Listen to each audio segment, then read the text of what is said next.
Welcome my back to my channel Seemasagar শর্টে তোমাদের আবার একটা নতুন ভিডিও নিয়ে চলে এসেছি। আজকে পৌষ সংক্রান্তি, জানি সবার বাড়িতেই পিঠে কম বেশি পিঠে হবে, আর আমাদের বাড়িতেও পিঠে হচ্ছে। এই দেখো তোমাদের দাদা নারকেল কোড়াচ্ছে, কারণ আমি অত নারকেল কোড়াতে পারি না। তো নারকেল কোড়ানো হয়ে গেছে, আর এদিকে দেখো ক্ষীরও কুড়িয়ে নিচ্ছে। ক্ষীর নিয়ে এসে ক্ষীর দিয়ে নারকেল দিয়ে হবে পিঠেটা, দুধ পুলি। আর এইদিকে হাঁড়িতে দেখো দুধ বসিয়ে দিয়েছি, দুধটা গরম হচ্ছে। গরম হতে হতে দেখো দুধের মধ্যে দিয়ে দিলাম গুড়। গুড় দিয়ে ভালো করে এটাকে আবার ঘেটে নিচ্ছি। তো এটা গুড় দিয়ে বানালে কালারটা ভালো হয়, এর জন্য গুড় দিয়ে করছি। আর চিনি দিয়েও তোমরা চাইলে চিনি দিয়েও করতে পারো, আমি আবার একটু চিনিও দেবো। আর এখানে দিয়ে দিলাম দেখো নারকেলটাকে কুড়িয়ে এটাকে মিক্সিতে ফাটিয়ে নিয়েছি, নারকেলের দুধ বানিয়ে নিয়েছি।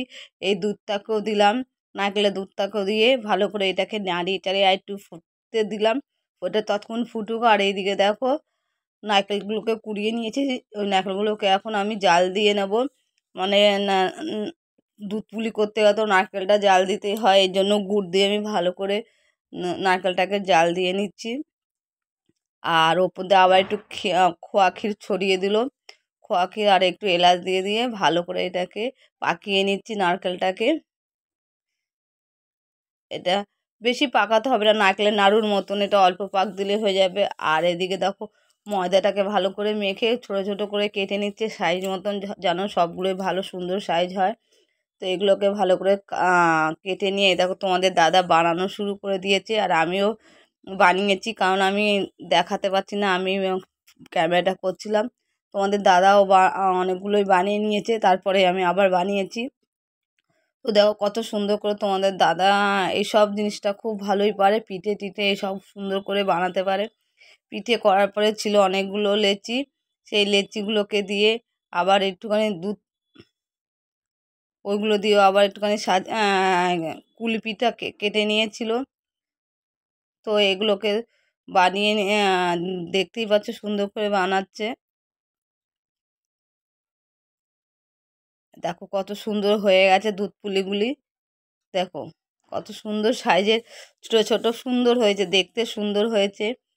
আর এগুলো বানানোর পরে অনেকগুলো নারকেলে পুরা ছিল না, অনেকগুলো আটার গুলি ছিল, দেখতেই পাচ্ছ। ওগুলোকে চুষি কেটে নিয়েছে তোমাদের দাদা দেখো চুষিও কাটতে পারে, সুন্দর চুষি কেটে নিল, কারণ এইটাও দুধ পুলির মধ্যে দেওয়া হবে। তো চুষিগুলো সুন্দর করে কাটা হয়ে গেছে, দেখতেই পাচ্ছ।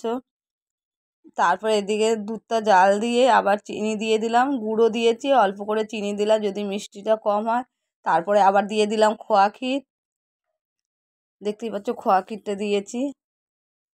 দুধের ওপর দিয়ে আবার খোয়া ক্ষীর দেওয়ার পরে এটাকে ভালো করে আবার নাড়িয়ে দিয়ে, এবার দুধটা তো ফুটে উঠেছে দেখতেই পাচ্ছ পুরো।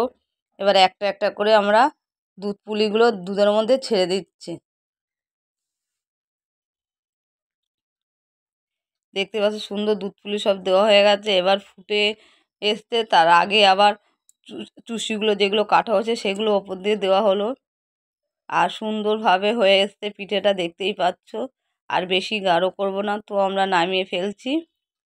তো দেখো নামিয়ে পরে কত সুন্দর হয়েছে পিঠেটা, দেখতেও সুন্দর হয়েছে আর খেতেও তো সুন্দর হবেই। দেখতে যে জিনিস সুন্দর আর খেতেও সুন্দর হয়। তো একটু গার্নিশ করে নিচ্ছি ওপর দিয়ে, দেখো ওপর দিয়ে একটু ঝোলা গুড় ঢেলে দেওয়া হলো, ঝোলা গুড়ে গার্নিশ, আর ওপর দিয়ে খোয়া ক্ষীর দিয়ে গার্নিশটা হবে। ওপর দিয়ে দেখো খোয়া ক্ষীর ছিটিয়ে দিচ্ছি। তো ভিডিওটা তোমাদের কেমন লাগলো, ভালো লাগলে লাইক কমেন্ট করে জানিও, আর আমার চ্যানেলে নতুন হলে চ্যানেলটা সাবস্ক্রাইবার করো।